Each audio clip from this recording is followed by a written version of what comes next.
Hola, buenas noches. La Sociedad Peruana de Obstetricia y Ginecología les da la bienvenida el día de hoy, 15 de octubre del 2024, en esta sesión científica extraordinaria en la que vamos a tratar un tema de trascendencia, porque el cáncer de cuello uterino sabemos que es uno de los cánceres que tiene alto porcentaje de presentación. En este simposio pues, vamos a tratar sobre el test de PBH, implicancias en la prevención y seguimiento.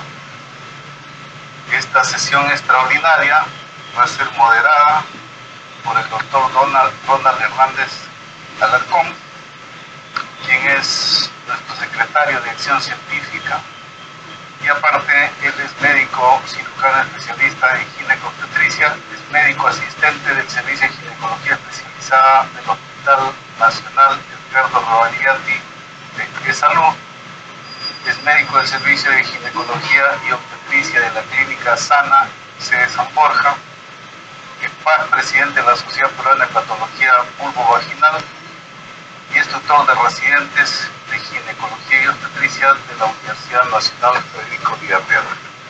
Le doy el pase al doctor Hernández para que modere esta sesión extraordinaria. Ronald. Gracias, Alto Sandoval. Buenas noches con todos.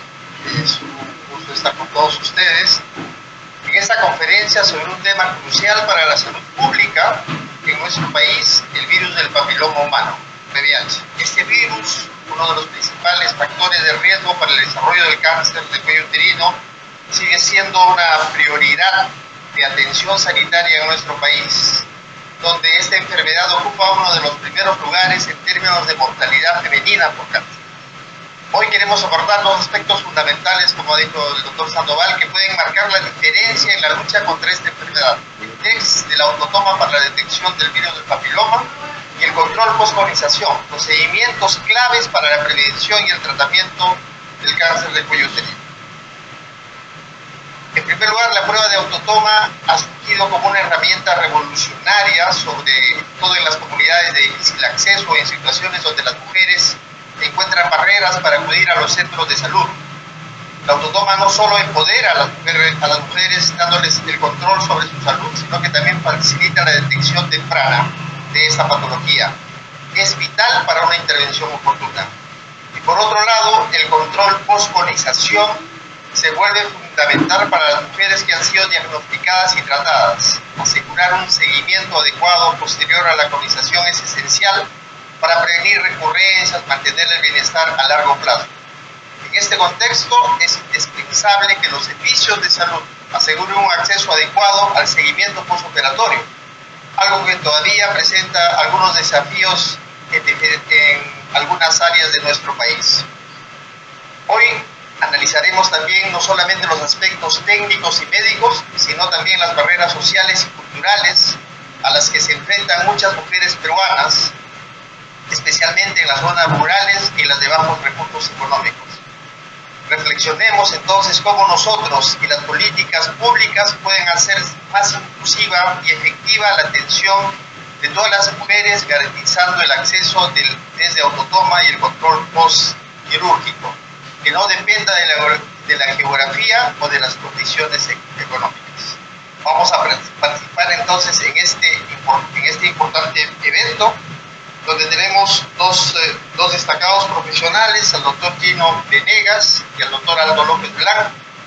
En primer lugar voy a presentar al doctor Gino Venegas con el tema tamizaje con autotoma para la prevención del cáncer cervical.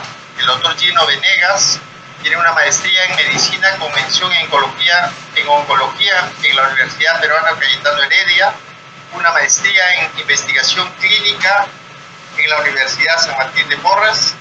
Es investigador principal del estudio Estampa, estudio multicéntrico de screening y triaje con test del virus del papiloma humano, Agencia Internacional de Investigación en Cáncer de la OMS, y es exdirector de Liga de la Liga contra el Cáncer y la Dirección de Cáncer del MINSA.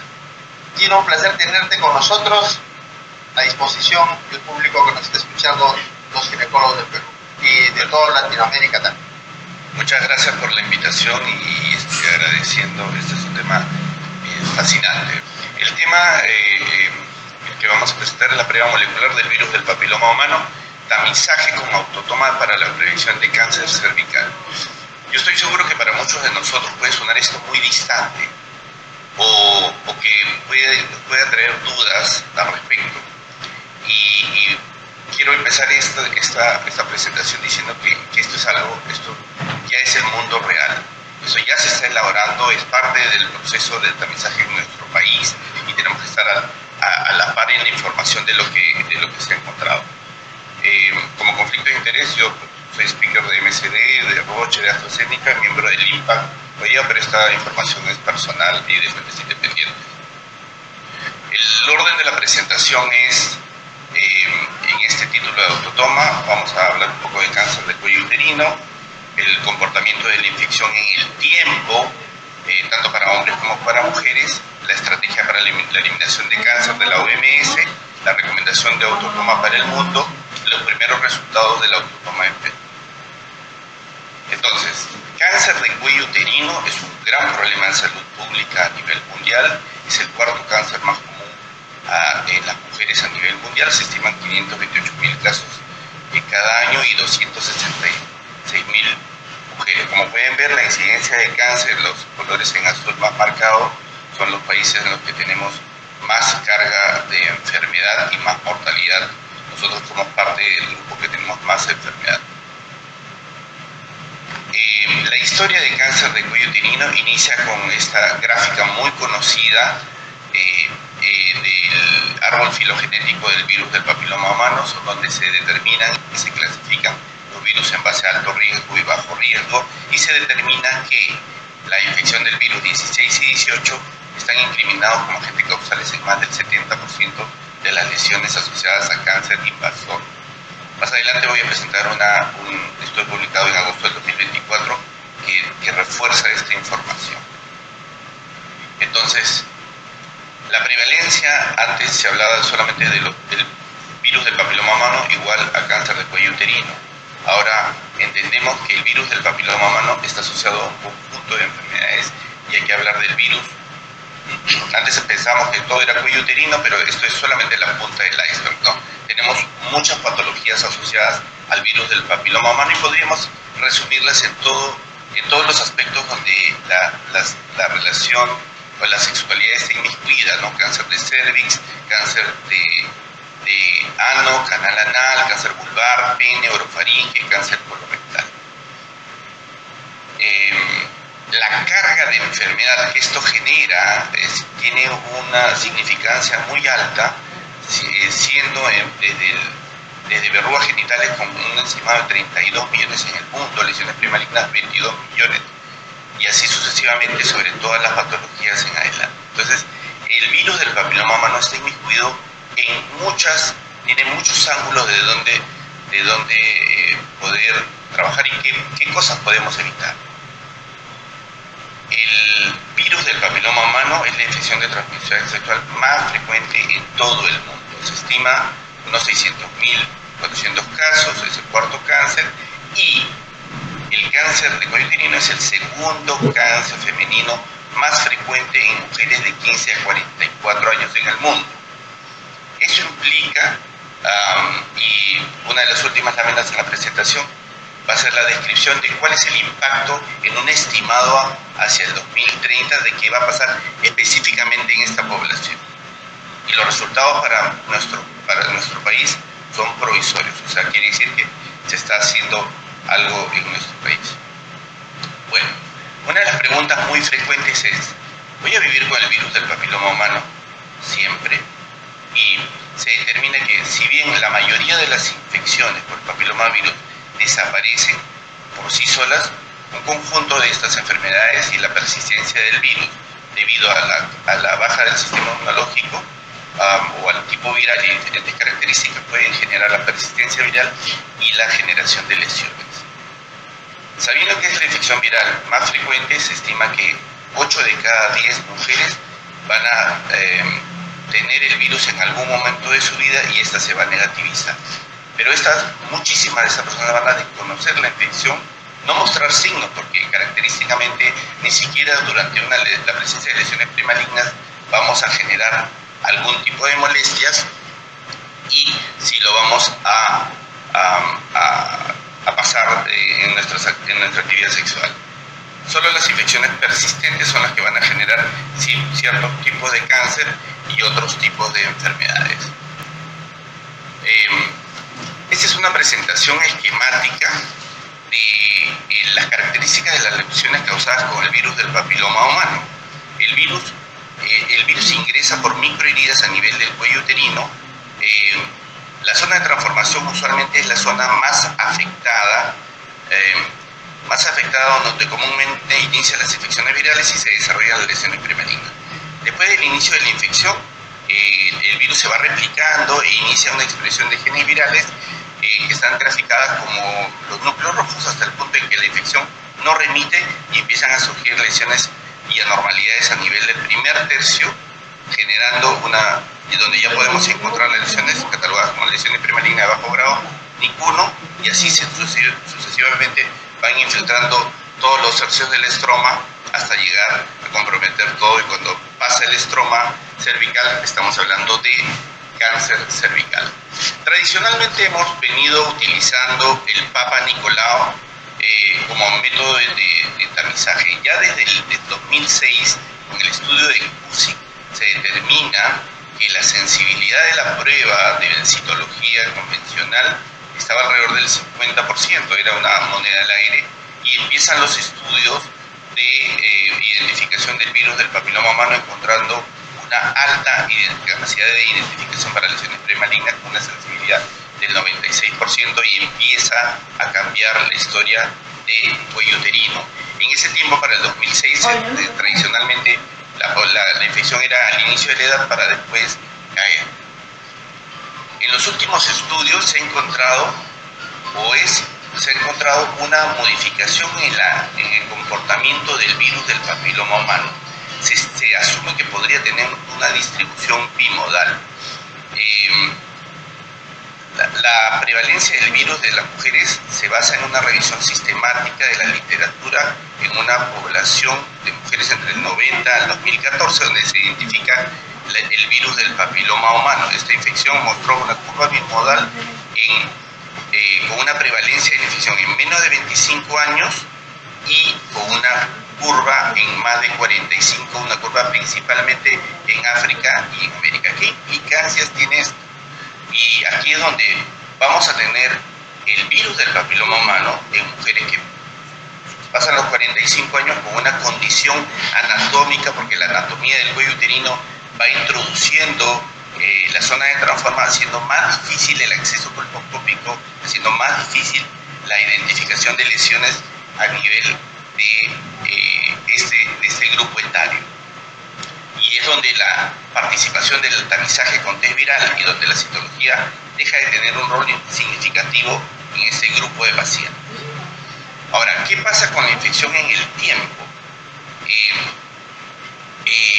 Datos de mujeres, este es un grupo de 1.610 mujeres colombianas negativas para el virus del papiloma humano entre 15 y 85 años, que fueron seguidas en el tiempo y se les fue usando pruebas de BPH, y se indican que estas mujeres adultas sexualmente activas conservan la capacidad de infectarse o contraer nuevas infecciones a lo largo del tiempo. Quiere decir que el virus va pasándose de mano en mano. ¿Qué pasó? Ese es en el grupo de las mujeres. En el grupo de los hombres, este es el estudio HIM.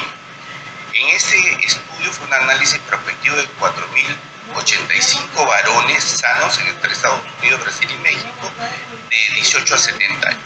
Y se les hizo seguimiento entre el 2005 al 2009.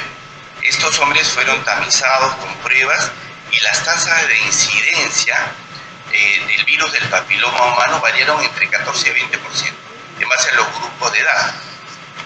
Significa que los varones mantenemos más constante la infección viral que en las mujeres. Este estudio es sumamente importante y nos ayuda a dar respuestas en el consultorio. ¿En qué sentido? Antiguamente, cuando teníamos una mujer que llegaba con su pareja y decía, bueno, tengo el virus del papiloma humano, nosotros no sabíamos qué decirle, porque teníamos que decirle probablemente que si la paciente era monógama, que la pareja había sido el factor de transmisión. Entonces, en este estudio de pacientes en perimenopausia, se evaluaron 761 mujeres de 35 a 60 años en Baltimore, en Maryland, entre el 2008 y 2011, y se hizo un seguimiento en el tiempo. Se determinó que las mujeres adultas monógamas pueden tener infecciones al virus del papiloma humano sin haber tenido nuevas parejas sexuales, y fue una sorpresa. Esto implicaba que el virus puede reactivarse, o que nuestro sistema inmunológico cae y permite que se reactiven las infecciones, estimando que un 70% de estas mujeres podían infectarse sin haber tenido contacto. Lógicamente hay otras respuestas también, como el comportamiento desmesurado de las parejas, o que el virus se reactiva, o que aumentan las cargas o baja el sistema de defensa en nuestro cuerpo. Pero esto, ¿qué implicancias tiene? Vamos aprendiendo que el comportamiento del virus va cambiando a lo que nosotros conocíamos.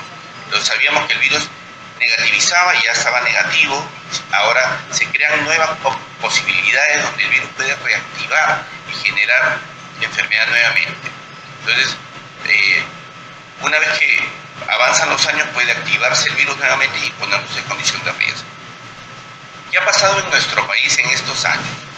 En esta primera tabla de la izquierda he colocado aquí la incidencia de los casos durante todos los años. La última información la tenemos hasta el 2022 y podemos ver que la incidencia de cáncer desde el año 2014, 4.446, 5.050, 4.103, 4.800, y entendemos de que la incidencia de los casos de cáncer no se ha modificado en el tiempo. Eso quiere decir que todo el esfuerzo que hemos venido haciendo no ha logrado tener un impacto significativo sobre los casos nuevos de cáncer.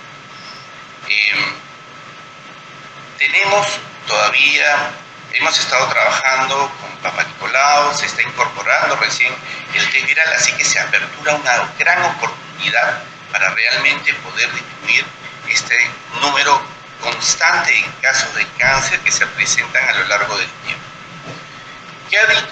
¿Qué recomendación da la Organización Mundial de la Salud? El 17 de noviembre de 2020 se plantea la estrategia rumbo a la eliminación de cáncer de cuello uterino con la estrategia 90-70-90.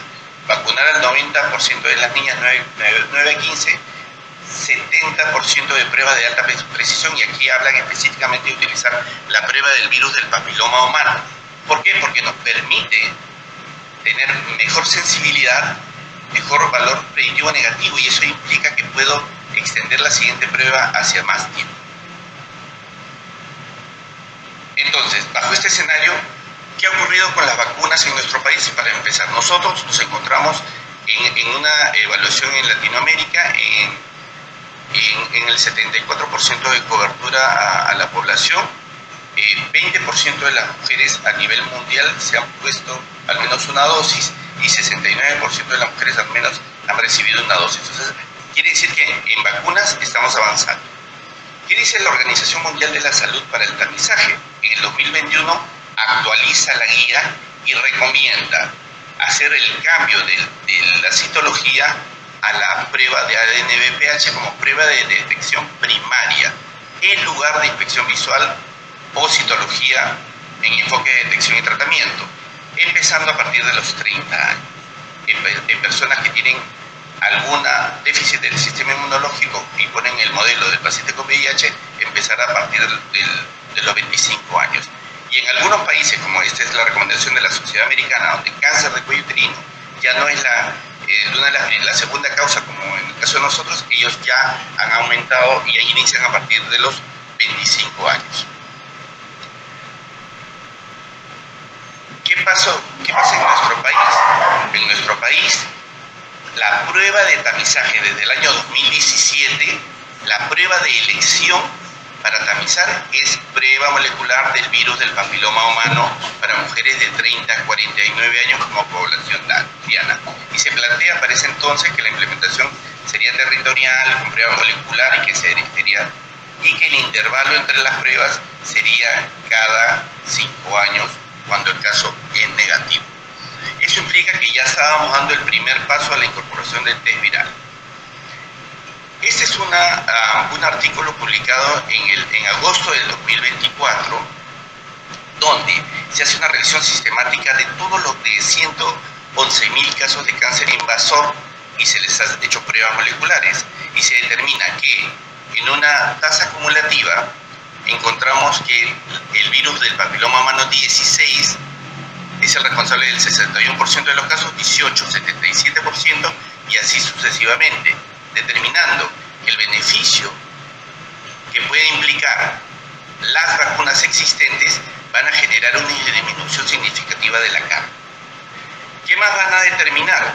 Que las pruebas moleculares tienen que estar orientadas a la identificación exclusivamente de alto riesgo. Y aquí es importante escoger la prueba que se va a realizar. ¿Por qué? Porque las pruebas de tamizaje están dirigidas a cáncer. Actualmente existen muchas pruebas que identifican muchos tipos virales de bajo riesgo que no tienen sentido, ni siquiera nos van a ayudar para la prueba y van a generar pánico y susto en los pacientes que vean.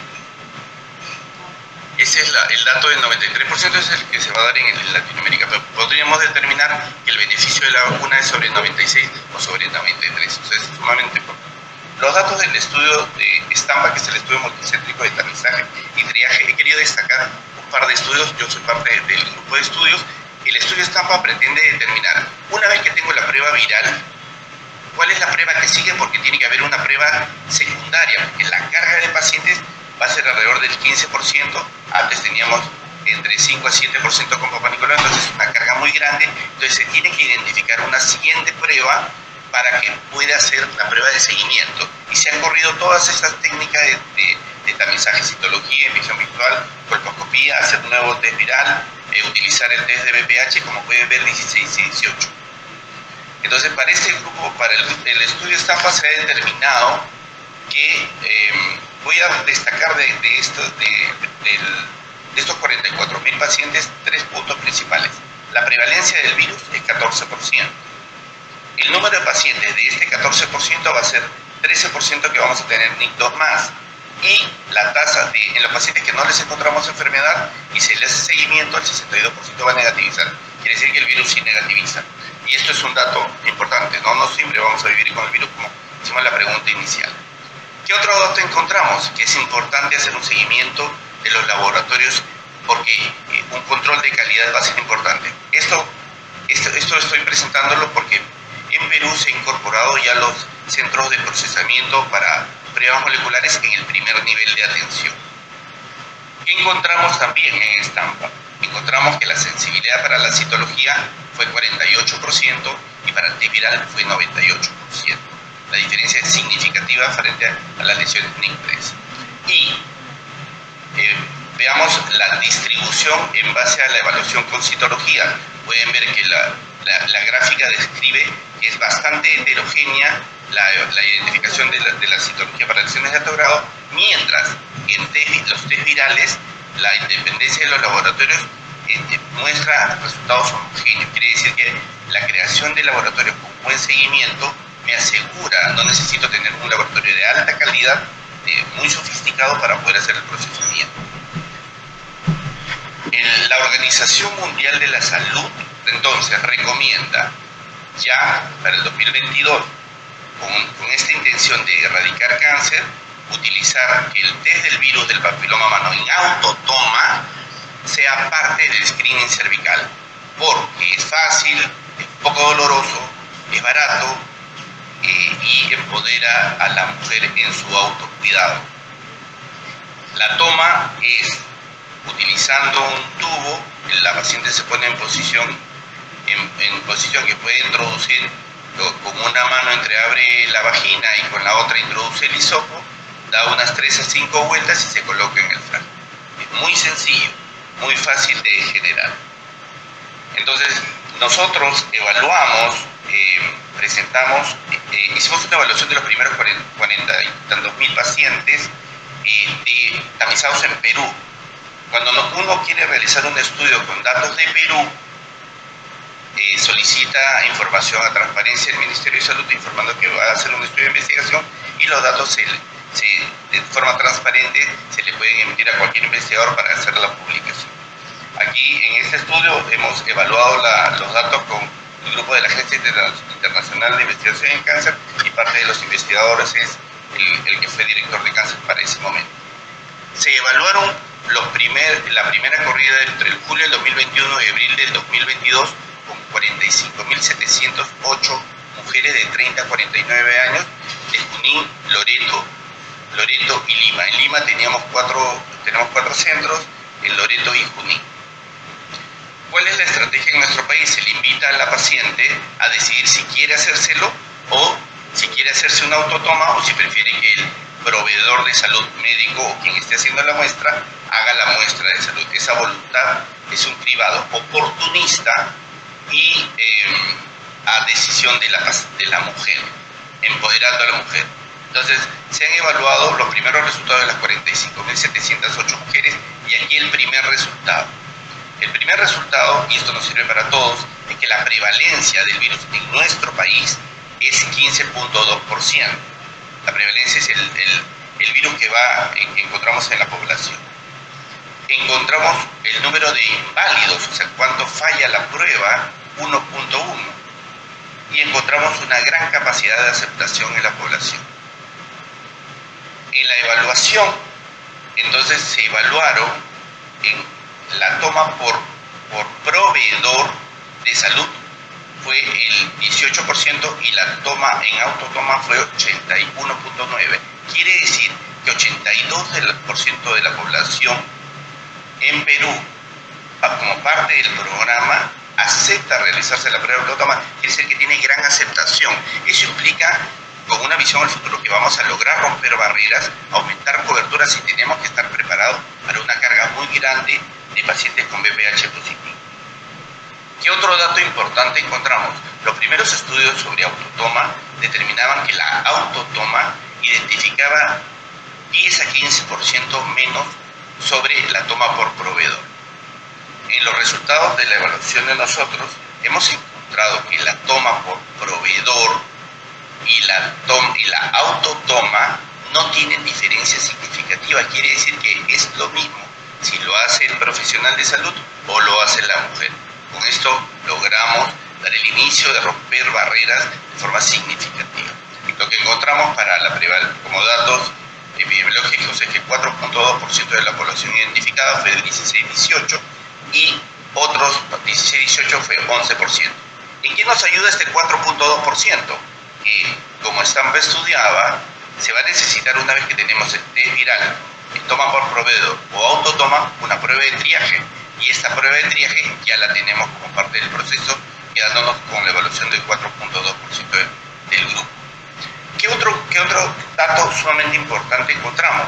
Que de los casos inválidos que fueron 500, alrededor de 500, encontramos lo que yo imaginaría y lo que pensamos nosotros realmente era que la toma por la generación de la autotoma iba a fallar más que la toma por el proveedor de salud. De estos 510 pacientes que equivalían al 1.2% de la población evaluada, encontramos que la toma por el proveedor de salud tenía un 1.54% de inválidos frente a la toma por la autotoma, encontrando diferencias significativas en esta población.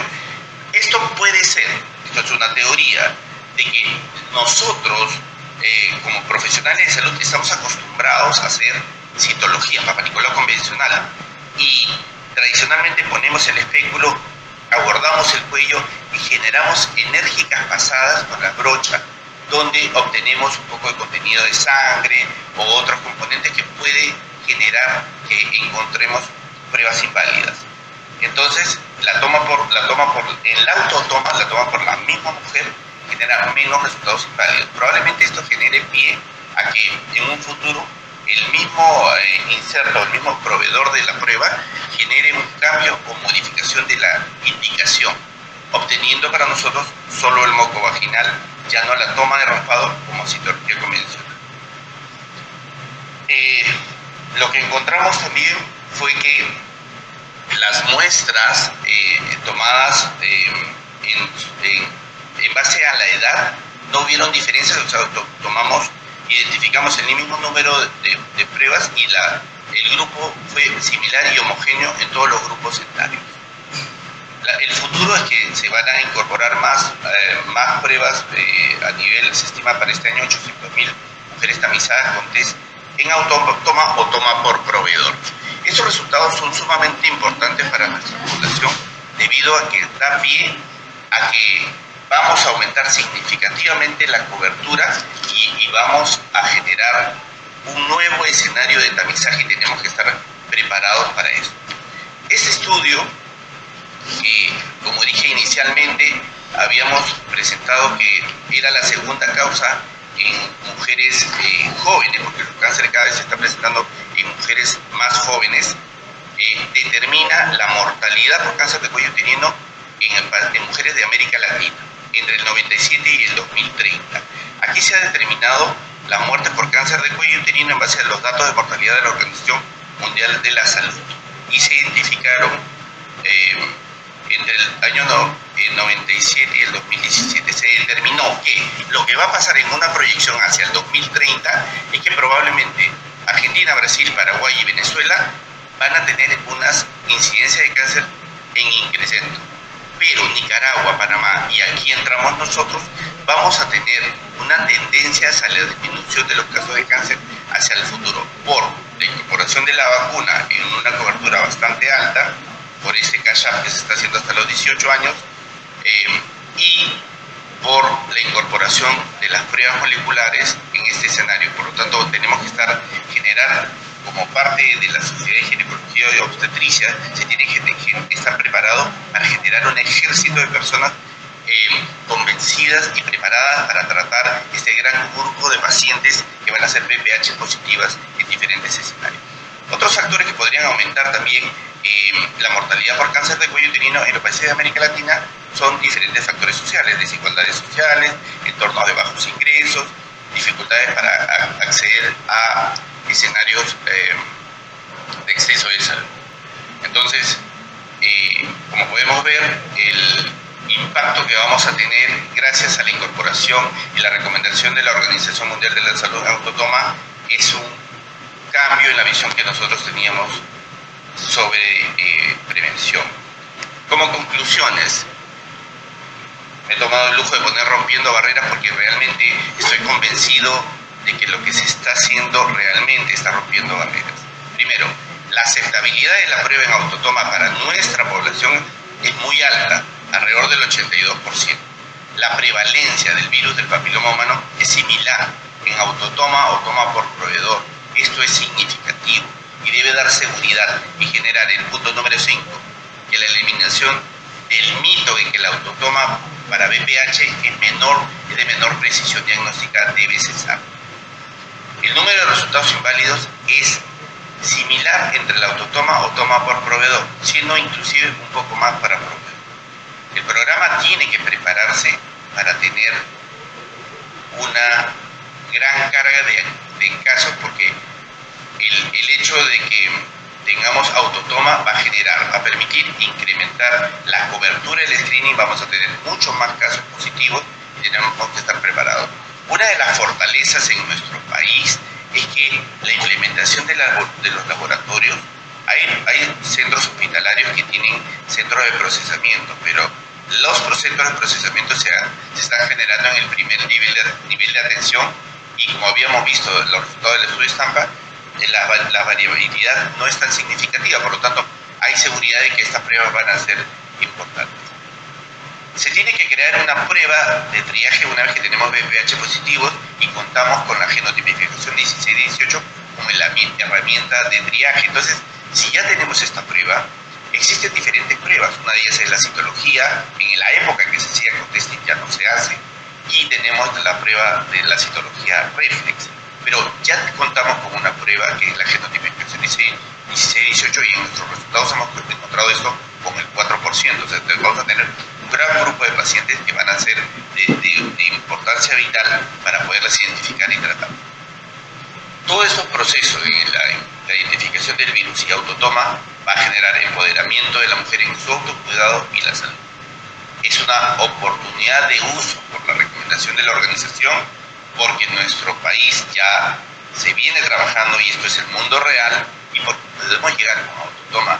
Cuando teníamos que, acuérdense, cuando algunos de ustedes, cuando todos hemos ido a hacer una campaña de salud, íbamos, me acuerdo con Aldo, fuimos a Moyobamba y fuimos un par de días para hacer una campaña de salud y reventaba los centros, nos tuvimos que parecíamos los Beatles, escapándonos porque la gente estaba ahí haciendo cola. Nosotros no podemos ver porque teníamos que colocarles espéculos pero ahora esta realidad, esta estrategia podría ser realidad una campaña de alto impacto, donde llegamos y podemos hacer autotoma a un gran número de mujeres, quedándonos solamente con las VPH positivas, y es donde nosotros le debemos dar la importancia significativa.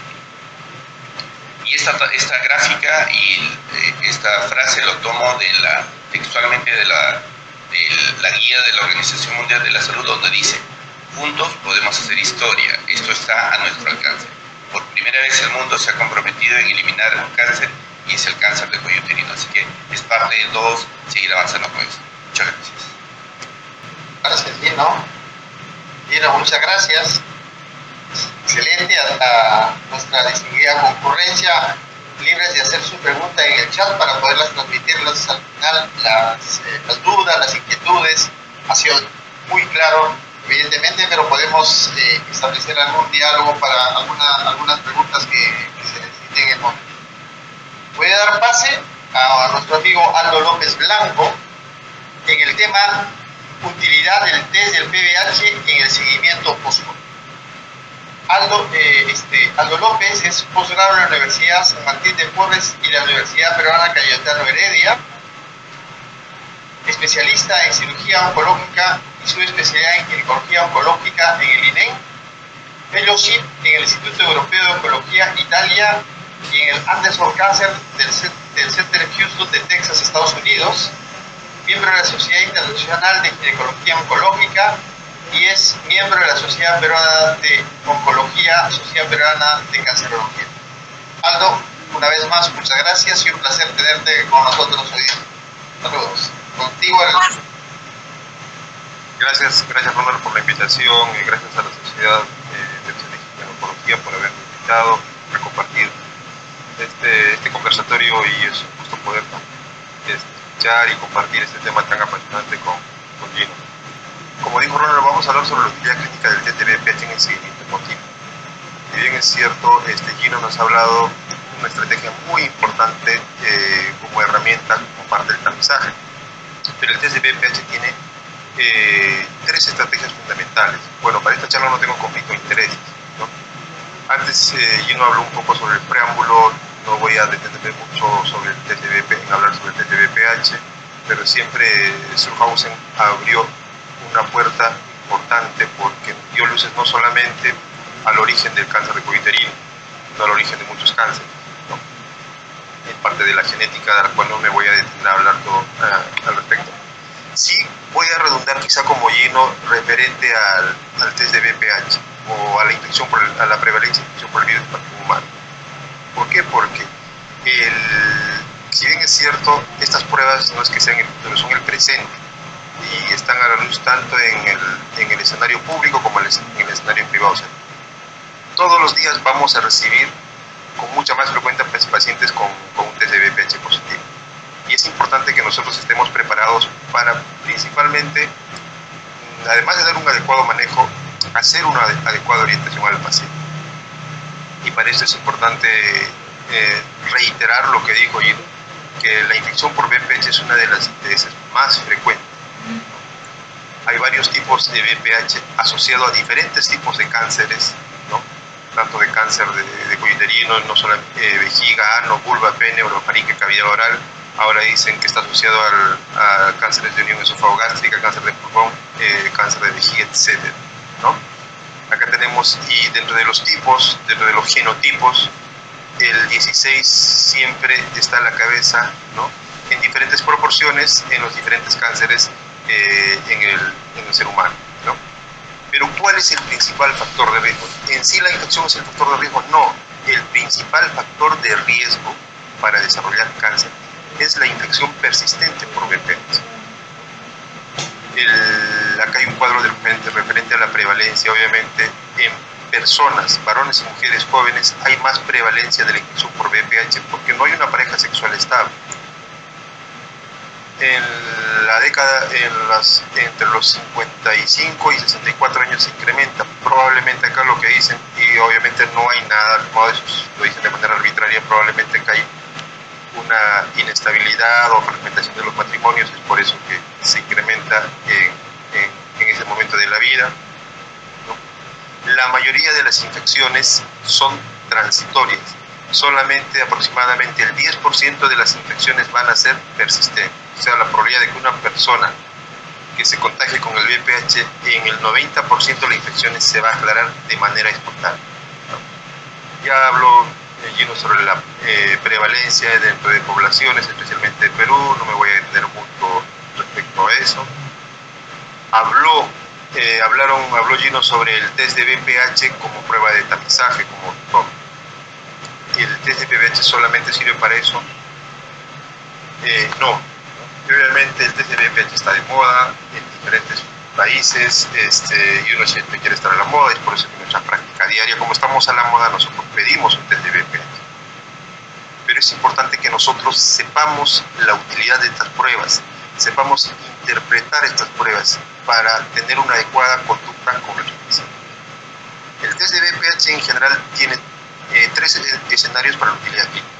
Una es para el tamizaje, otra es para el triage ante citologías equívocas, como por ejemplo el PAM de Ascus, y otra es para el seguimiento. En el seguimiento puede ser con una citología normal, el seguimiento con una paciente con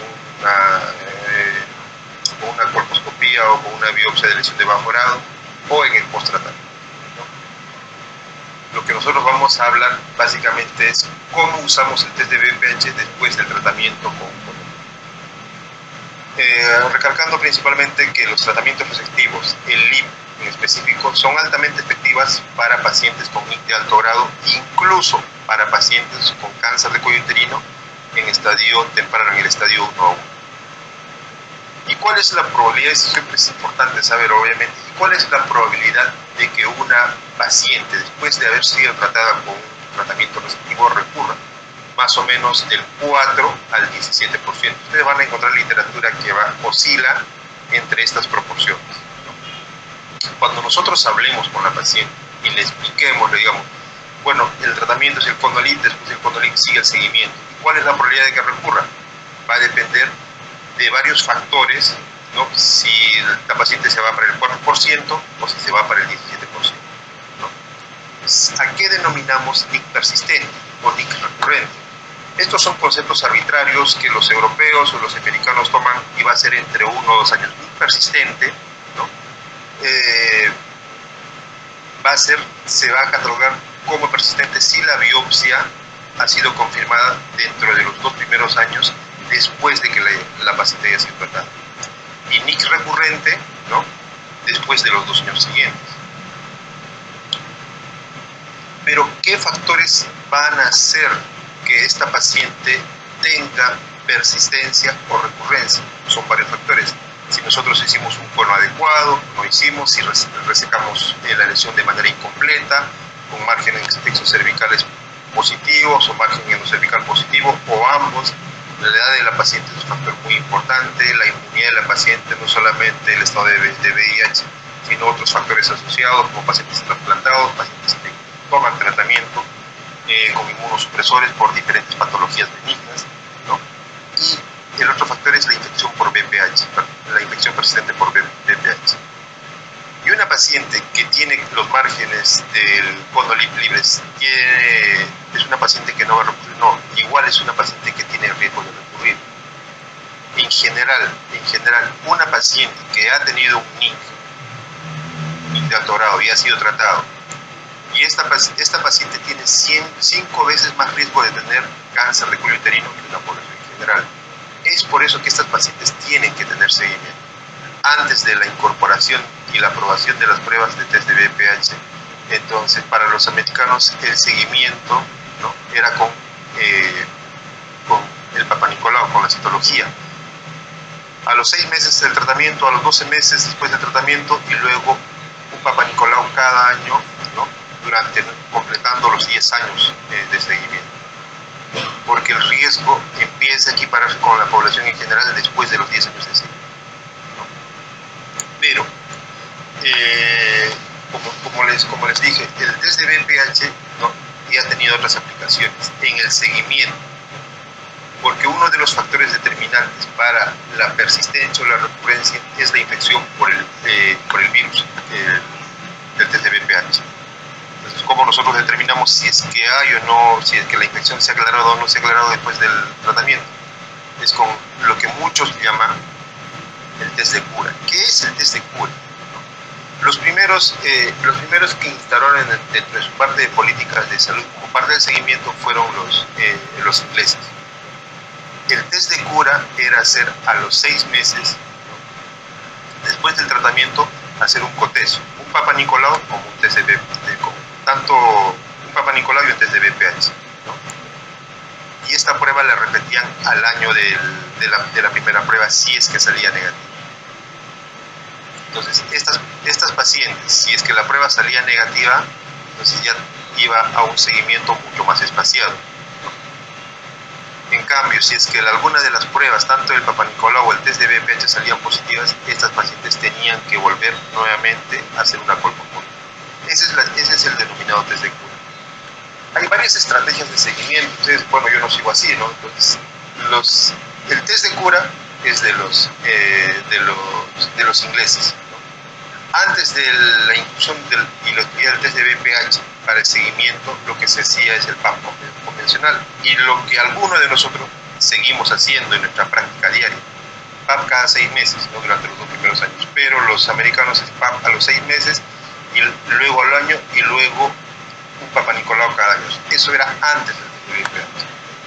Esa es otra forma de control que quizá, al menos en el instituto, por ejemplo, hemos adoptado esta forma de control, ¿no?, que esta ha sido ya incorporada hace varios años por los italianos, ¿no? Control citocolposcópico cada 6 meses, luego controles anuales con Papa Nicolau por 5 años. Esto antes de la incorporación del test de VPH como seguimiento. Pero dentro de estas estrategias de seguimiento, sea con test de VPH, con citología o el COTES, ¿cuál es el rendimiento de estas pruebas, ¿no? Este metaanálisis publicado en el 2012 tiene la revisión, está muy bien realizada, ¿no? Dentro de esto se incluyeron 8 publicaciones en general luego de una revisión. Este artículo fue publicado en el 2012, ¿no? 1513 mujeres tratadas, ¿no? Y es algo que muy pocos artículos que hablan sobre seguimiento de test de VPH en pacientes post-LIP mencionan. ¿Cuál es el rendimiento? El rendimiento de la citología, ¿no?, para detectar, ¿no?, la persistencia o la recurrencia después de un tratamiento post-cono, tiene una sensibilidad del 79% y una especificidad del 81%.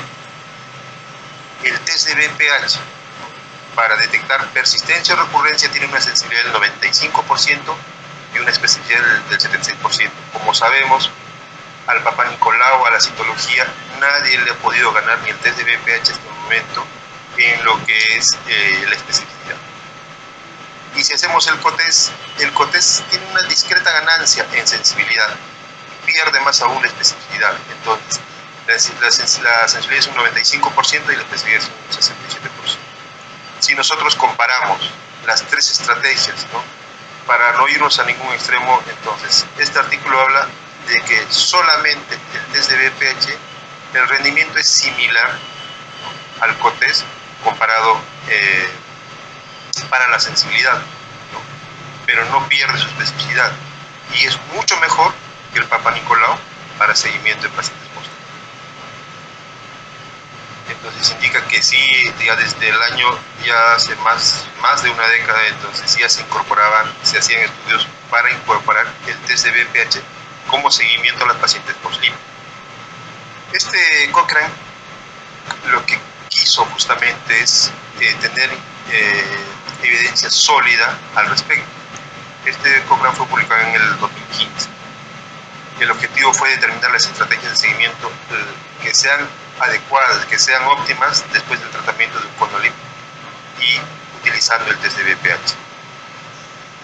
Lo que buscó fue comparar la prueba de cura, o sea, comparar el test de BPH, ¿no?, más la citología, 2 oportunidades, comparado con la prueba convencional, con el seguimiento convencional, que es el Papa Nicolau a los 6 meses, 12 meses después cada año.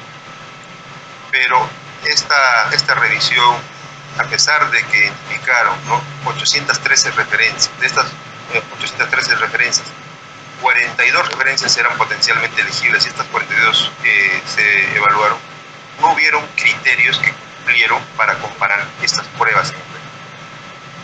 Entonces, por lo tanto, obviamente, no hay un estudio, al menos hasta el 2015 publicado, que diga que una prueba es mejor que la otra.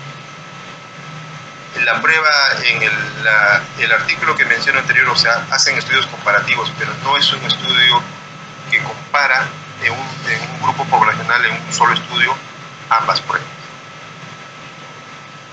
Este es otro artículo que es muy interesante, que hoy es lo que nosotros queremos saber, cuál es el riesgo de recurrencia de las pacientes, ¿no?, o el riesgo de persistencia, ¿no? Este es un nomograma que hacen los italianos con pacientes que han sido tratadas entre el 2010 al 2014.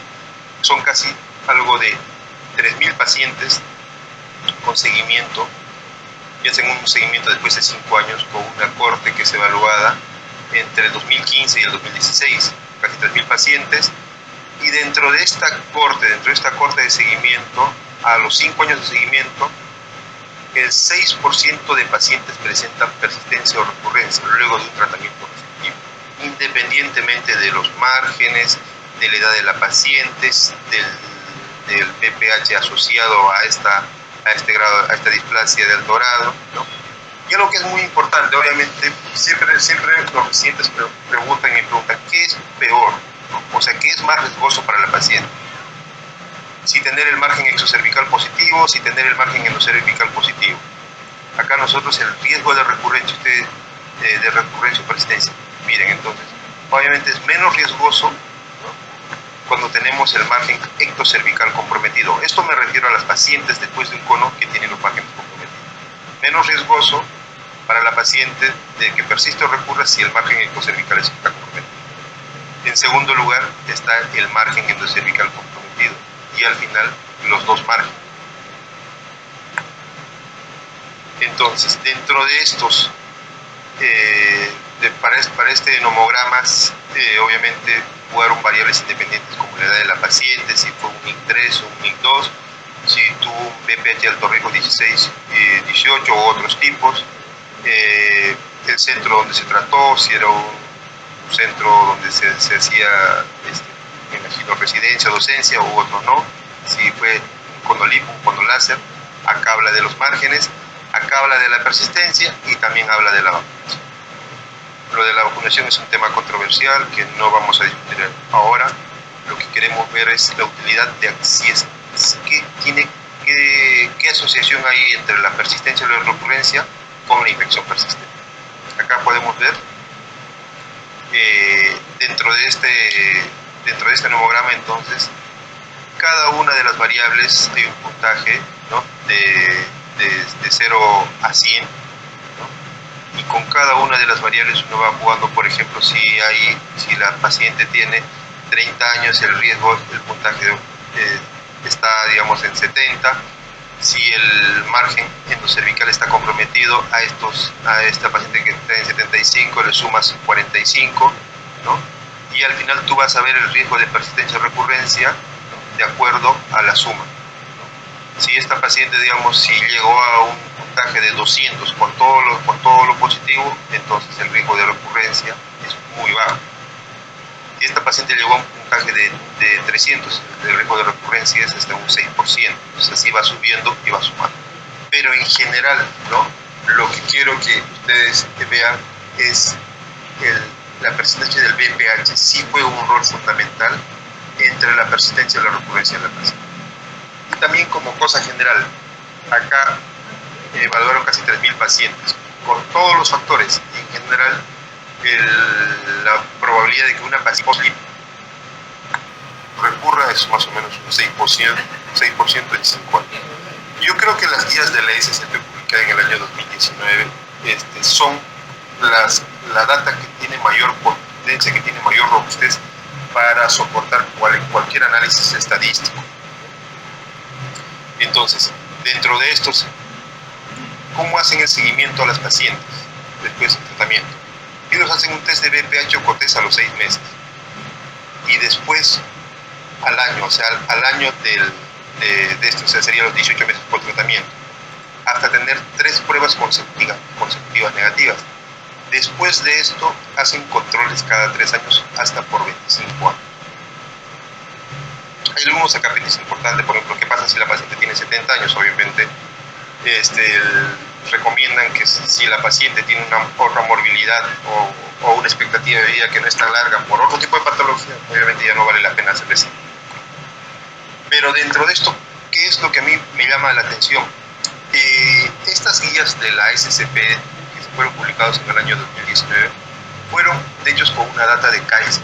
Esta data de Kaiser involucra más o menos a 1,5 millones de mujeres con seguimiento por más de 10 años con un Papa Nicolau y con un test de BPH. No creo que me equivoque, pero es la data más grande a nivel mundial y por largo tiempo de seguimiento de manera prospectiva. Y es por eso que esta data es muy útil para tamizaje, combinando el test de BPH y la citología, sea como prueba refleja, que es parte del escenario de nosotros, como lo mencionó Gino, ¿no? Pero también esta data nos sirve para seguimiento. Y obviamente lo que nos dice esta data, ¿no?, de acuerdo a esta data, como le vuelvo a repetir, de dónde es que sale, ¿no?, si la paciente que se hace un conolip, acá los americanos son muy prácticos, no mencionan, no indican, no hacen una prueba diferente si los márgenes son positivos o negativos. Todas las pacientes hacen el mismo seguimiento. Entonces le hacen un COTES, o sea, con un Papa Nicolau y un test de BPH, eso quiere decir COTES, ¿no? Y si el primer COTES es negativo, si el Papa Nicolau y el test de BPH son negativas, la probabilidad de que esta paciente tenga un NIC3 o más a 5 años va a ser 1.7% o 2%. En el siguiente COTES, que tiene un intervalo de 1 año, si también sale negativo, esta proporción se va disminuyendo más de la mitad, menos del 1%. La probabilidad de que esta mujer, con 2 pruebas negativas, después de haber tenido un NIC y haber sido tratada, la probabilidad que tenga un NIC3 en 5 años, o desarrolle un test en los 5 años siguientes, un NIC3 en los 5 años siguientes, va del 0.68%, ni siquiera 1%, al 0.91%. Y si son 3 pruebas negativas, entonces la probabilidad disminuye, ¿no?, al 0.35%, del 0.35% al 0.44%. O sea, las pruebas de BPH son bastante seguras, ¿no?, para predecir el riesgo de padecer un NIC3 en los siguientes 5 años para las pacientes ya tratadas por un. Los españoles, que obviamente tienen una sociedad de patología cervical muy comprometida con la parte de salud pública y acompañan, y ellos son los que publican todas las guías, entonces más o menos igual, ¿no?, en su seguimiento post-LIP está el test de BPH.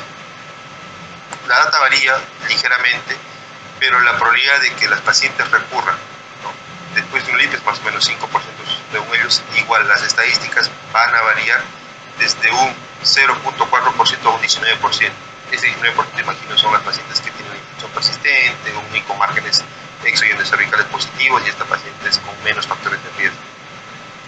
Pero sigue diciendo, la probabilidad de que una paciente que haya sido tratada por un NIC3, a pesar de que los márgenes estén negativos en general, tienen una probabilidad de padecer cáncer de 13 a 12 veces más que la población en general. Acá es guión, perdón. Entre 13 y 12 veces más, ¿no? de padecer un cáncer, de desarrollar un cáncer que la población en general. La probabilidad de que la prueba de VPH se negativice entre los 6 y 12 meses en la población en general, en las pacientes que han sido tratadas por un Conolip, es más o menos un 70%. Acá está el fluxograma. Más bien estos españoles sí hacen el seguimiento, sí separan en dos grupos, si es que los márgenes fueron libres, o el margen exocervical es positivo, o si es que el margen endocervical o el margen profundo son positivos. Es el fluxograma de seguimiento, ¿no? Y ya sin irnos tan lejos y ahora venir a nuestro continente, igual los argentinos publicaron una guía en donde igual hay dos opciones de seguimiento. Si no tienes test de VPH, entonces se tiene que hacer una citología, un Papá Nicolau, cada 6 meses durante los 2 primeros años, y luego seguimiento anual durante 10 años. Y si tienes posibilidad de test de VPH, ellos sugieren el COTES, ¿no?, a los 6 y a los 12 meses, y dependiendo de los resultados, los intervalos son largos, pero igual por un periodo de seguimiento, por al menos acá 25 años. Y creo que Gino, estabas acá cuando tú estabas a cargo de la DPCAN. Esto es del año 2019 o no sé, pero ya también las guías o las directivas sanitarias,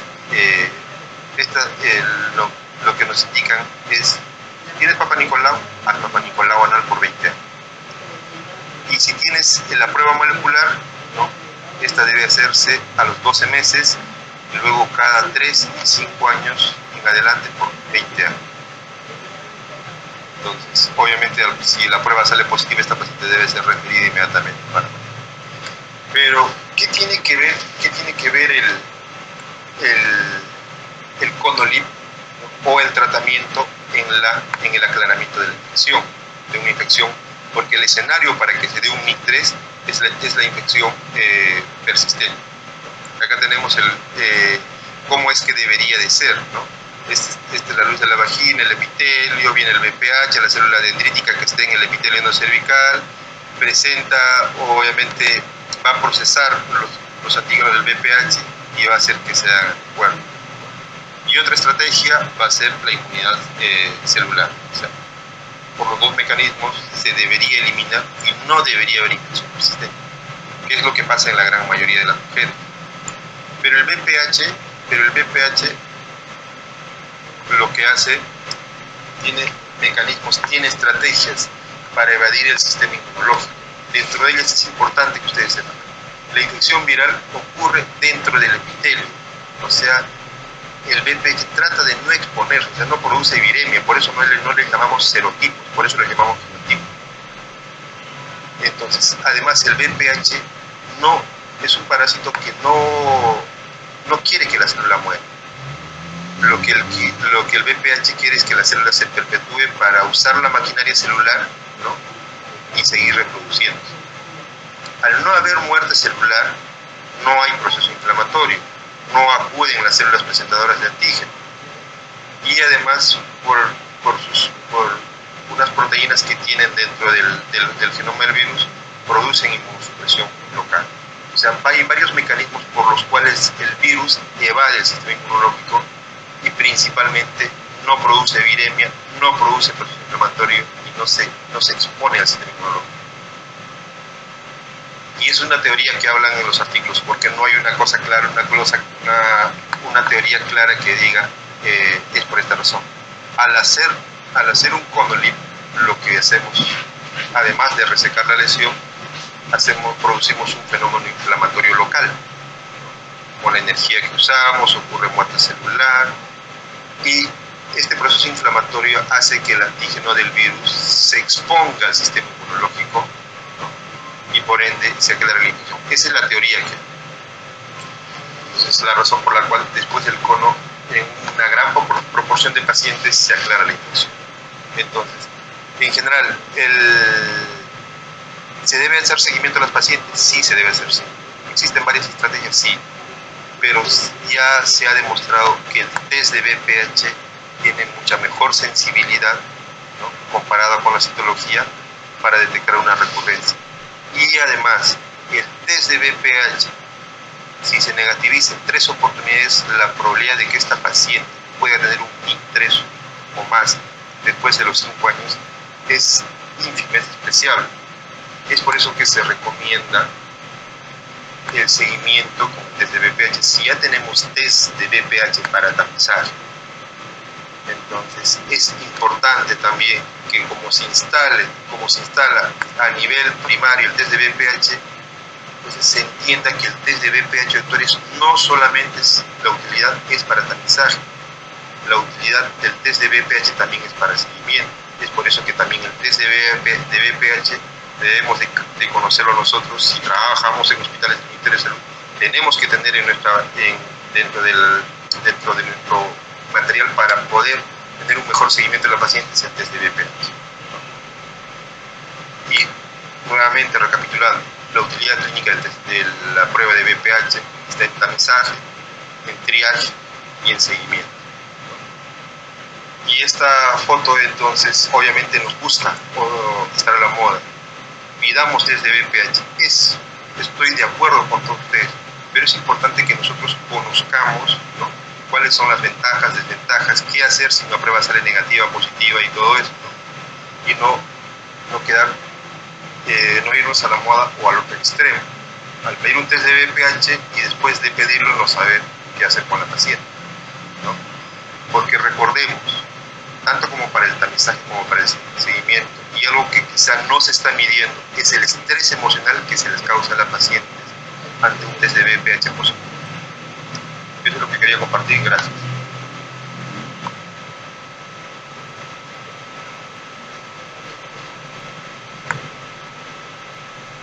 Gracias, Aldo. Muchas gracias.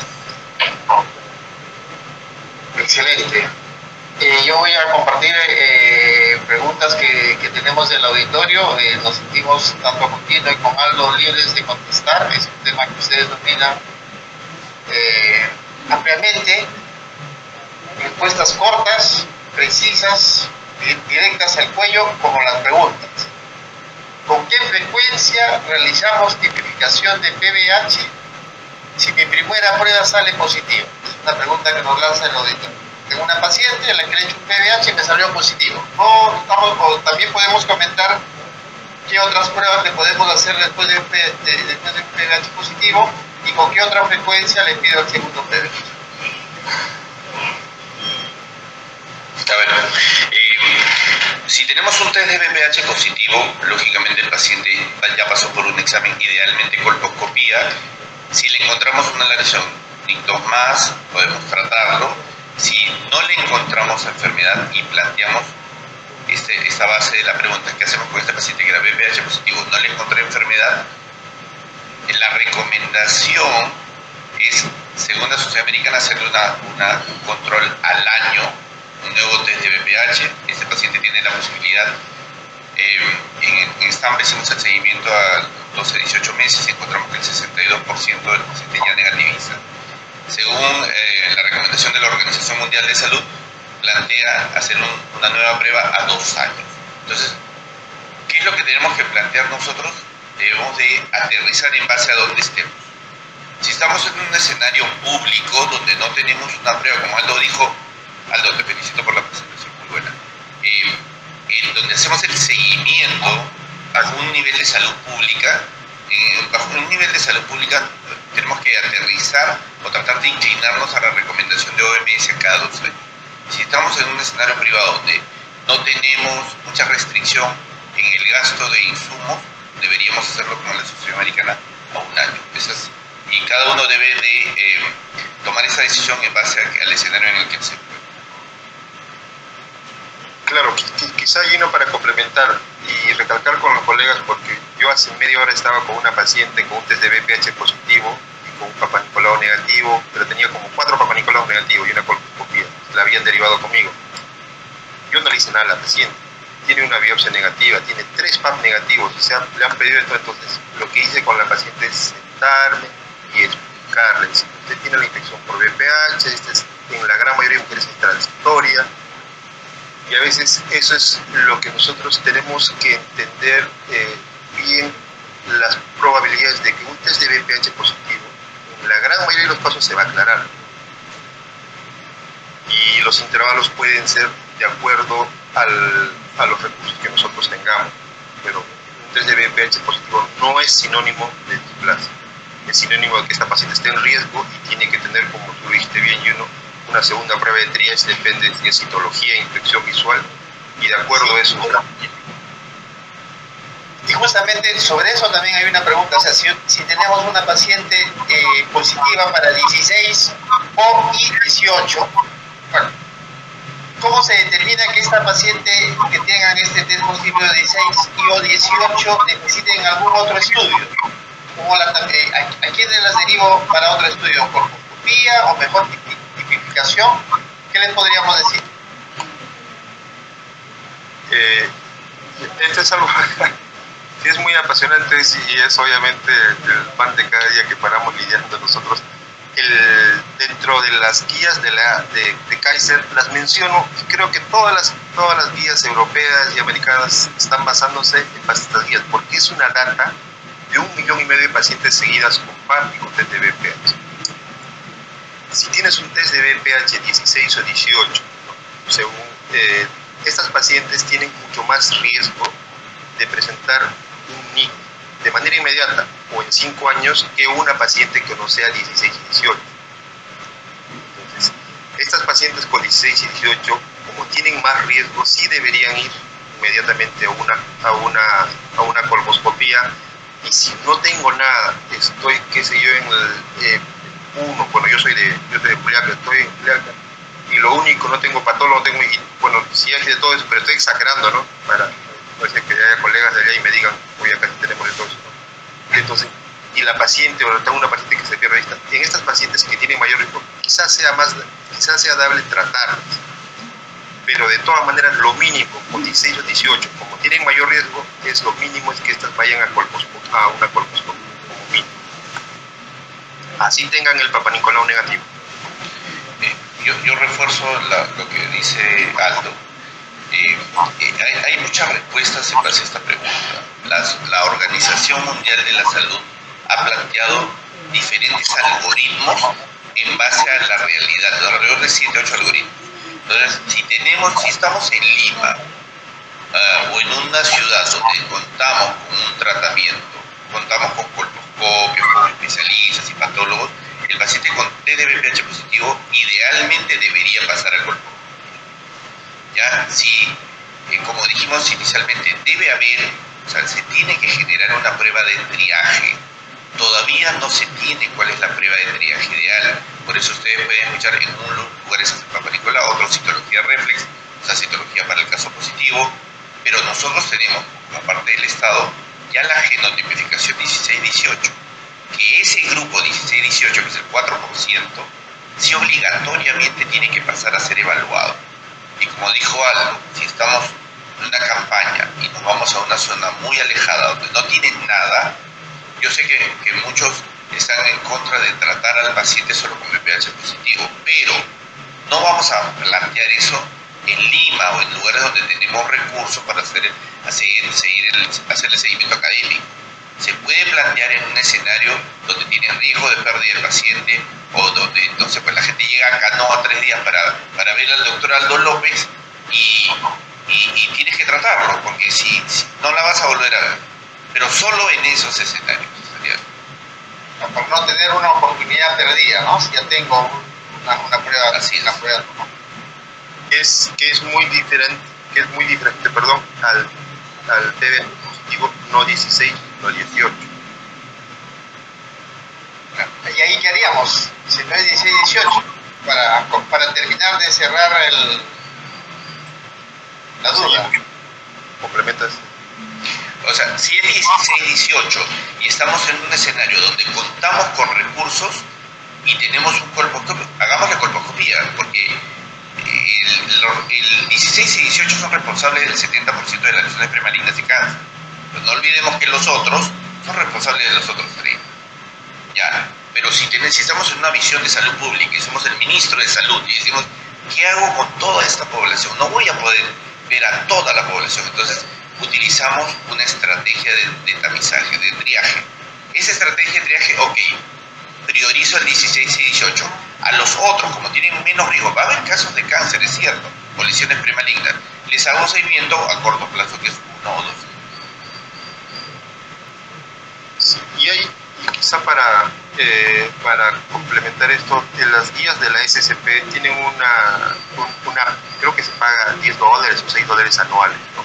Sí. Y uno pone todos los datos de la paciente, lo que me comenta Ronald, la edad de la paciente, PAP, desde BPH, 18, y ahí te dice el riesgo inmediato de tener un NIC de alto grado o no. Si tienes una paciente con un PAP, con un test de BPH, no 16, no 18, entonces, yo las manejo de manera privada y trato de que esto no debería limitarse, pero de todas maneras, una paciente no 16, no 18, el riesgo inmediato de un NIC de alto grado es muy bajo. Estas pacientes necesitan una segunda prueba de TRIPS. Puede ser infección visual si no hay recursos, pero está en un lugar muy alejado, o un Papa Nicolau, una citología refleja. Si la citología refleja te sale negativo, esta paciente le hace seguimiento, como te dije, Gino, en un año, con un COTES. Si la citología refleja te sale positivo, ya tienes 2 pruebas, un test de BPH positivo y un Papa Nicolau positivo. Tienes que derivar la colposcopía.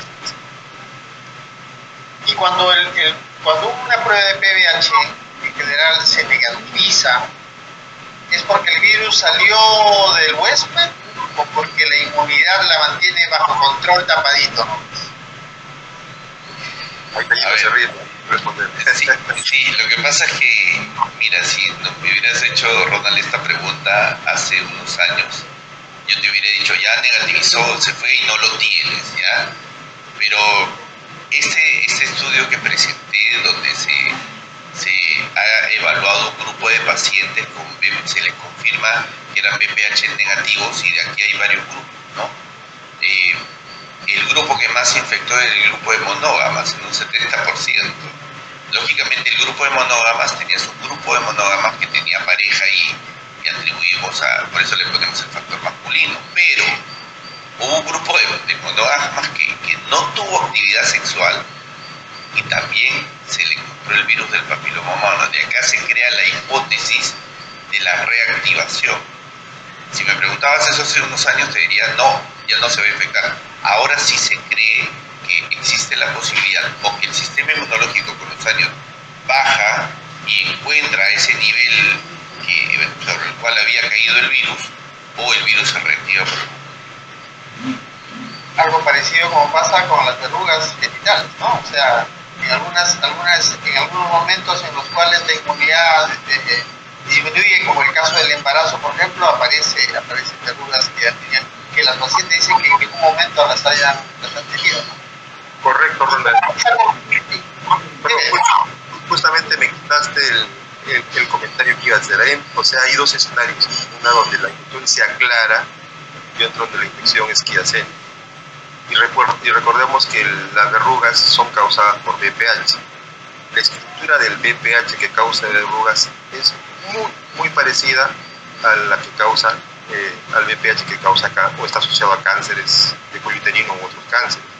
Solamente la porción de la proteína L, que es parte de la cápsula, es la que la diferencia, y otros factores que son mínimos que hacen que este virus sea carcinogénico. Pero obviamente una paciente dice, o sea, uno cuando está quemando la verruga, solamente, ¿cómo se diría? Estás viendo la punta del iceberg, ¿no? Eso va a salir después de acá un tiempo, sin que la paciente tenga contacto probablemente de acá a un tiempo otra verruga.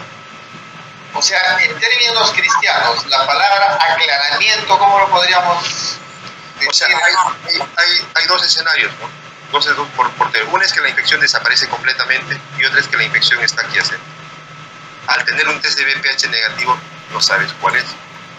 Probablemente la infección se haya aclarado o probablemente, como dijo el esté inactivo nada más. Entonces, ¿eso también podría pasar en los pacientes post-cono? Podría pasar. ¿No? Porque teníamos la percepción de que si ya le hice un cono al paciente ya no tiene el VIH, ya salió el VIH. No, claro. O sea, recordemos, es un excelente, y me gusta, Ronald, que hagas el comentario para quizás redundar en algunos puntos con los colegas. De una paciente con un test de VPH positivo que tiene un I3, yo le hago un cono. Obviamente sé que tiene el test de VPH antes del cono. Le hago el cono. ¿Cuál es la probabilidad de que esta paciente, la paciente administratoria, y cuál es la probabilidad de que yo ya no tenga la infección? La infección se va a aclarar probablemente un 70%. Yo le voy a hacer un test de VPH y la probabilidad de que su test de VPH salga negativo es un 70%. No todas las pacientes que se les hace cono van a aclarar. Y es una buena pregunta, y eso es parte de la consejería, porque la paciente dice, bueno, me hizo mi cono, estoy curada, a mi esposo yo ya me divorció porque yo ya no tengo relaciones, obviamente con la pareja.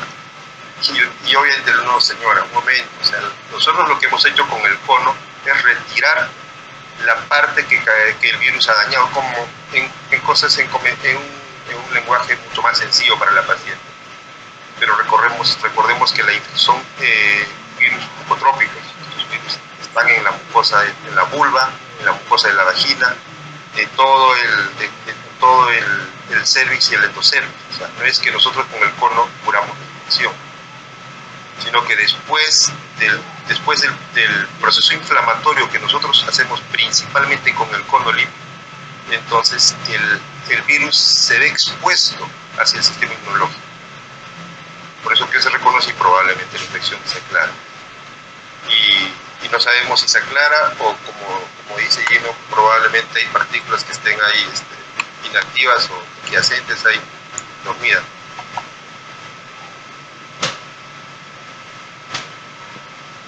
Gracias. Mira, aquí hay una pregunta importante, Gino, que sería cuestión, parece un poco técnica. Si para comparar los resultados de la autotoma, ¿no sería más importante comparar los resultados en la misma paciente? O sea, que se haga la autotoma y con el proveedor. Y el proveedor le hace también la toma a la paciente para tener una comparación adecuada.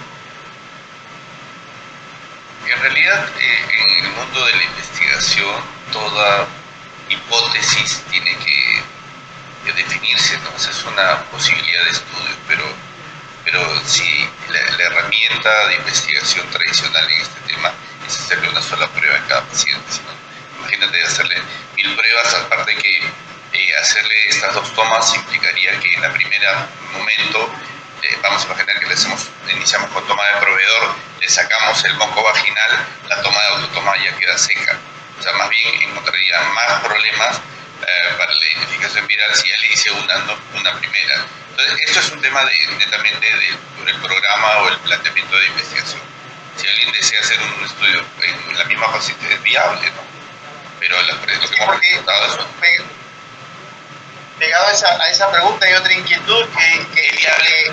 Ronald, es viable, pero no es muy útil, porque realmente pensar en que va a variar este resultado con una población, los datos que hemos presentado superan los 40.000 personas, y ahí es un análisis, esto es un análisis estadístico con una prueba de significancia, o sea, esto realmente es científicamente demostrado.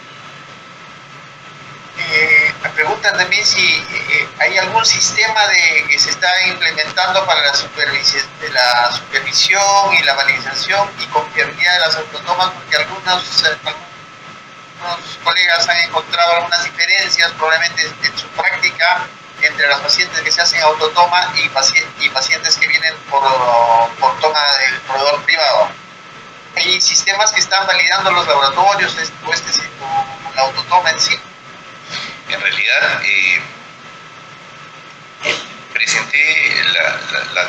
estampa, ¿no? Eso ya está publicado, está en PubMed, pueden buscar. Cuando se evalúan los resultados de las pruebas de Papa Nicolau, se encuentra un resultado muy heterogéneo, o sea, depende del evaluador, pero cuando se hacen las pruebas, como son pruebas automatizadas, los resultados de las pruebas moleculares son muy parecidas en todos los laboratorios. Pero pese a ello, tengo entendido que los laboratorios en el país están entrando en un proceso de validación de los laboratorios de Latinoamérica.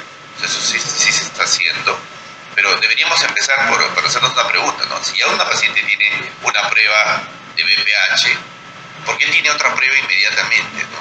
O sea, ya tienes una prueba de VPH y no tendrías por qué repetirla, y ahí ya viene el entrenamiento profesional, ¿no? O sea, no tenemos que dudar de las pruebas. Y lo otro es que hay laboratorios que son in-house, o sea, que a raíz del COVID, que se hace PCR, que es la herramienta para poder hacer esta prueba, se han incorporado muchas pruebas que no son aprobadas de pronto formalmente, o que habíamos dicho que lo importante es identificar los 14 tipos de alto riesgo, pero en el medio puedes encontrar pruebas de 18 tipos, donde tienes un bloque de bajo riesgo altísimo, y hay pruebas de 36 que no te sirven realmente para nada.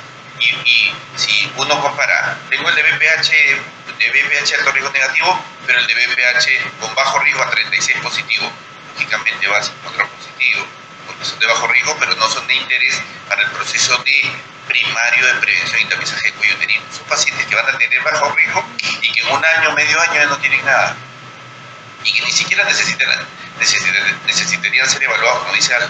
O sea, nada, solamente observación. Mejor escoger una prueba ideal, ¿no?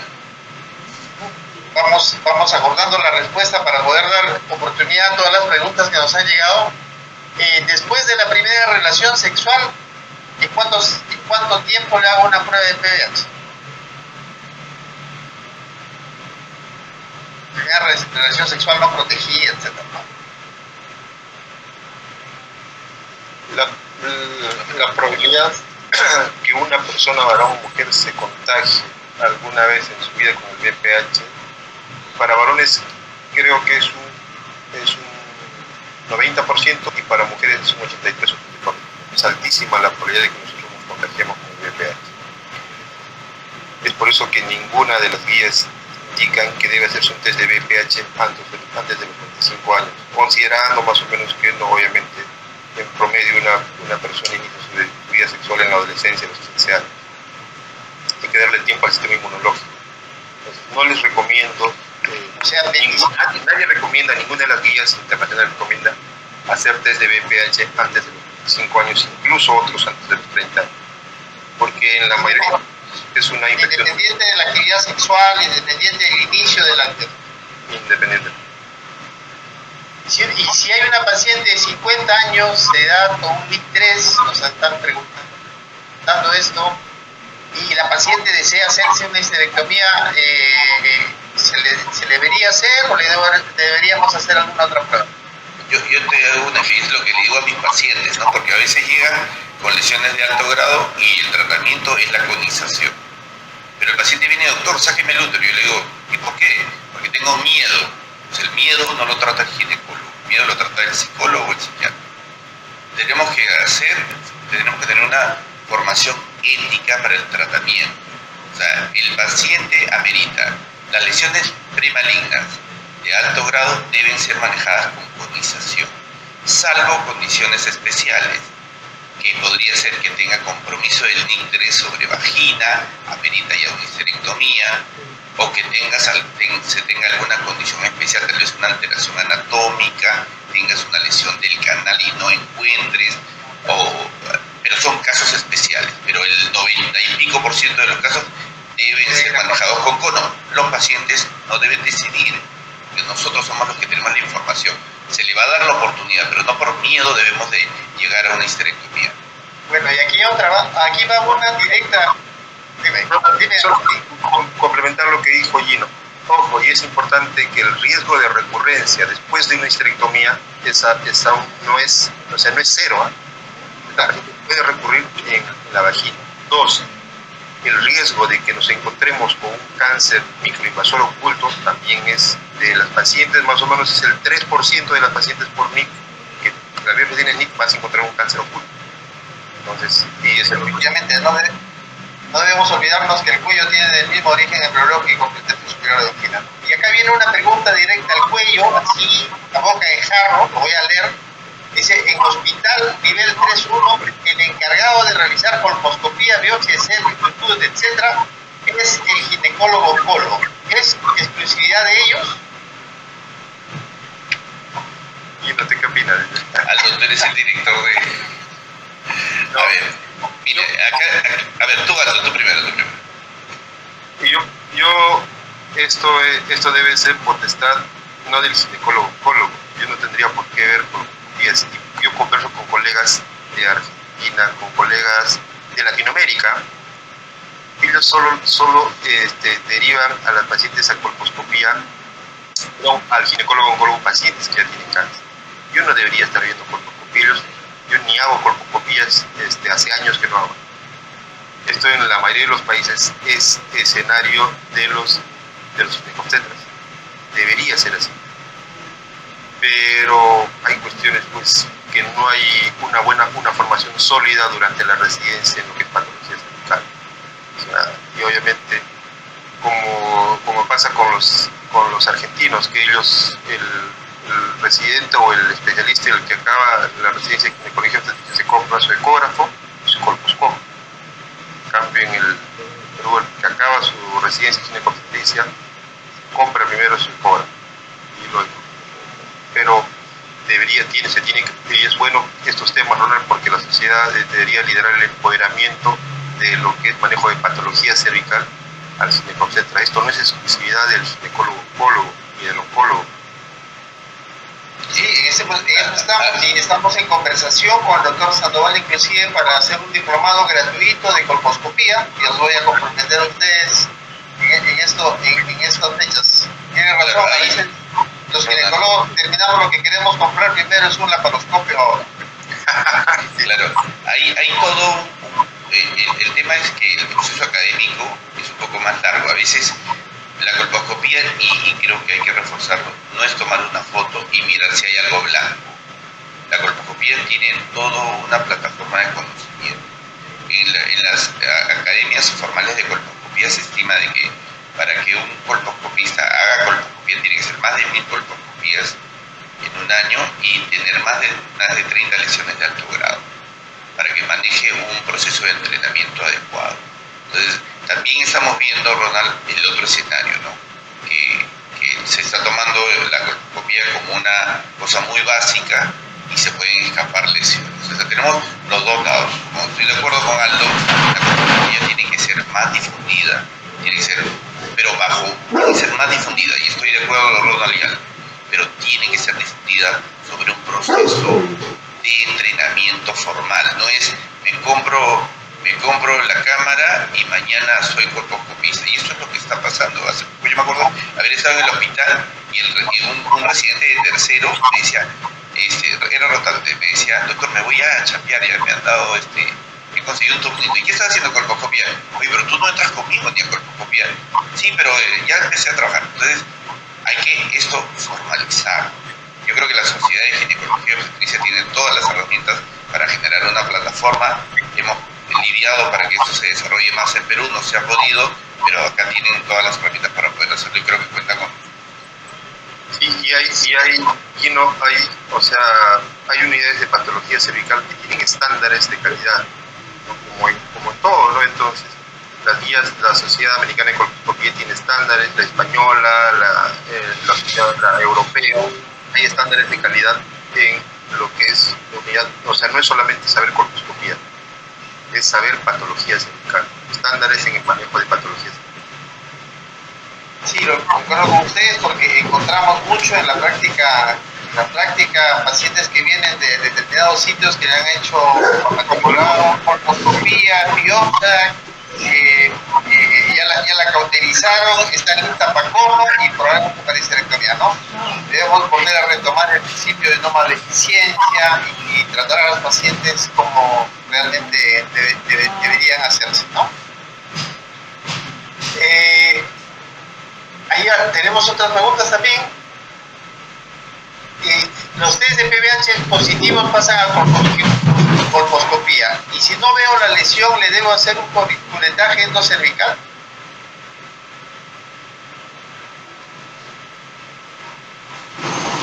Creo que no parece la virtual. Bueno, solo decía que no todas las pacientes con test de VPH positivo van a colposcopía, no todas son. Entonces hay que hacer una prueba refleja o una segunda prueba, ¿no? En este caso, si hace un escenario donde es accesible todo, el Papa Nicolau, tú combinas el VPH, el genotipo de VPH, el Papa Nicolau, y según eso tú vas a decir, esta paciente va a colposcopía, va a control, y si va a colposcopía, dependiendo del VPH, de la citología, combinas y ves el riesgo de la paciente.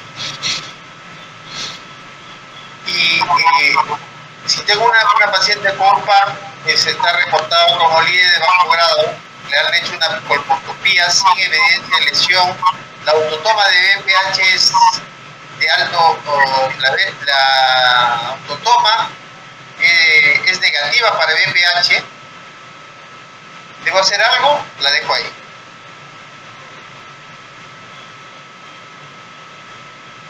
PAP con líder de bajo grado. O sea, existen muchísimos casos de falso. Existen muchos casos de falsos positivos para lesiones de bajo grado, cervicitis. Entonces, en teoría se le puede hacer control. Ahora, hay indicaciones para pasar a colposcopía. Si encontramos un VPH negativo, porque igual se ha visto, existen también los cánceres VPH no asociados. Entonces, si el paciente ya tiene un PAP, por ejemplo, de alto grado, debe ser evaluado independientemente del resultado de VPH. Porque ya tenemos la especificidad ahí que nos está diciendo de que, sensibilidad en este caso del PAP, que está diciendo que ahí hay algo que está apareciendo. No necesitan, si de pronto nosotros encontramos un paciente que llega con PAP de lesión de alto grado, ya ni siquiera necesito pedir una prueba de VPH. Paso de frente a estudio del caso con colposcopía para evaluar y encontrar la lesión. Y mira, si tengo una paciente de 20 años, NIC1 persistente, ¿le daría algún otro tratamiento? Observación nada más, solo se observa, primero no se le hace test de VPH, se observa, se ha visto, no se recomienda tratar a mujeres menores de 25 años, porque inclusive cuando tienen lesiones de alto grado, hay estudios que se ha visto que se les trataba y al final los resultados de las conizaciones eran negativos o solo ninguno. Así que en esta población hay que darle solamente seguimiento para darle seguridad y la tranquilidad, ¿no? Hay un reporte de la COG del 2024 que ha bajado, me parece, la edad a 21 años en el de citología para el cáncer, ¿no? Pero como redondeando quizá la idea, en mujeres menores de 25 años no se trata ni el NIC1 ni el NIC2, en menores de 25. Solo vas a tratar una biopsia, solo biopsia positiva de NIC. Ni el NIC1 ni el NIC2. Y una paciente que hace un año se realizó un CONOLI por NIC3, actualmente control colposcópico y biopsia, nuevamente NIC3. Es HIV positivo, cáncer de tiroides, datis de cuello. Lo más probable es que ese NIC3, habría que evaluar las características del cono, ¿no?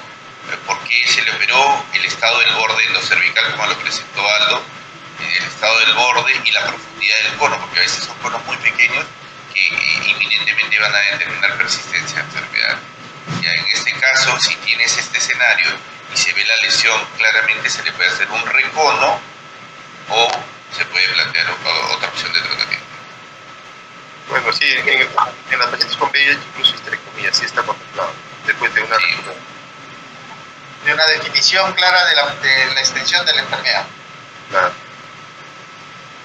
¿Y cómo nos ayudaría el uso de la autotoma para ayudar a reducir las barreras de acceso a la detección temprana del cáncer de cuello uterino, sobre todo en mujeres de áreas rurales con menos acceso a los establecimientos de salud. Bueno, eso es una maravilla, porque ya no tenemos que ponerles espéculos ni nada.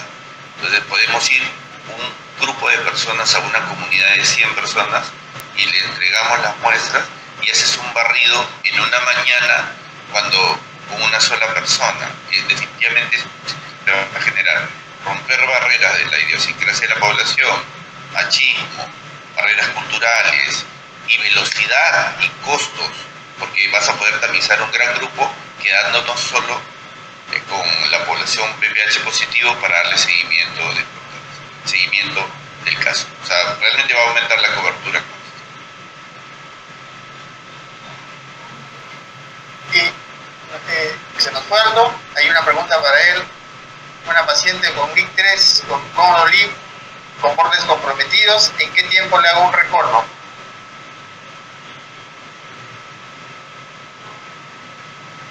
¿Estás con el micro apagado, creo, Aldo?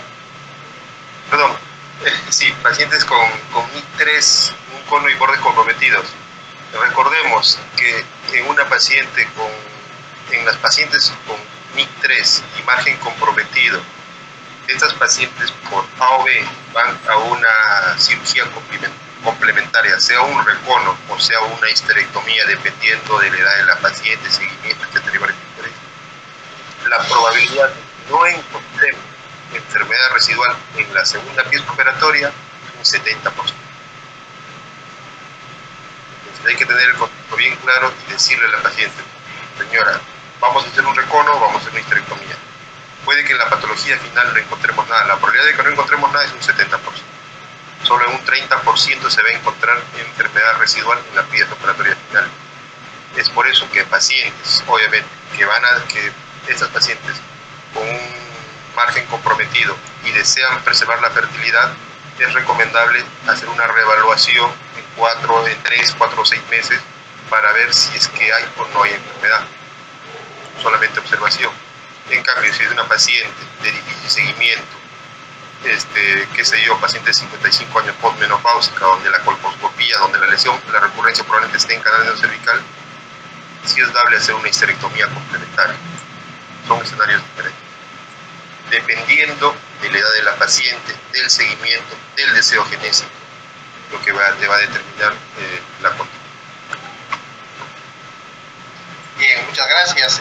Realmente hay varias preguntas en el tintero. Vamos a dejarles con la miel en los labios para poder estimularnos, para volvernos a reunir con esos temas tan apasionantes, interesantes y sobre todo que tienen un gran impacto en la salud pública de las poblaciones más vulnerables de nuestro país. Yo les agradezco infinitamente a Gino y Aldo haber acudido a esta convocatoria. De seguro quedan muchísimas cosas por hablar. Los comprometo para seguir aceptando las invitaciones de la sociedad para poder seguir trabajando en bien de la población peruana femenina. Doy pase al presidente de la Sociedad Peruana de Obstetricia, el doctor Iter, para poder tomar esta sesión. Sí, a nombre quiero expresar a nombre de la Sociedad Peruana de Obstetricia y Ginecología, el seguimiento y felicitación al doctor Esardo López y al doctor Rodríguez por estas presentaciones que han sido excelentes y que han dejado muchas enseñanzas. Al doctor Ronald Hernández por su moderación. Como dice Ronald, queda abierta la invitación para una próxima presentación y profundizar más en nuestros colegas en estas posiciones. Agradezco también a quienes, a pesar del partido, hemos tenido una dura competencia. Está acompañada esta noche, les agradezco infinitamente y los invito para la próxima reunión. Gracias. Pero que no coincidan con el partido para que no nos hagan competencia. Hay que agradecer a Roche también por el auspicio y la gentileza de darnos la reunión hoy día. Muchas gracias. nuestro agradecimiento a los Muchas gracias. hemos tenido una buena cantidad de gente que nos han seguido. Muchas gracias. Bueno, Hasta luego. Hasta luego. Chao, Gino. Chao, chao, Aldo. Chao, chao. pronto.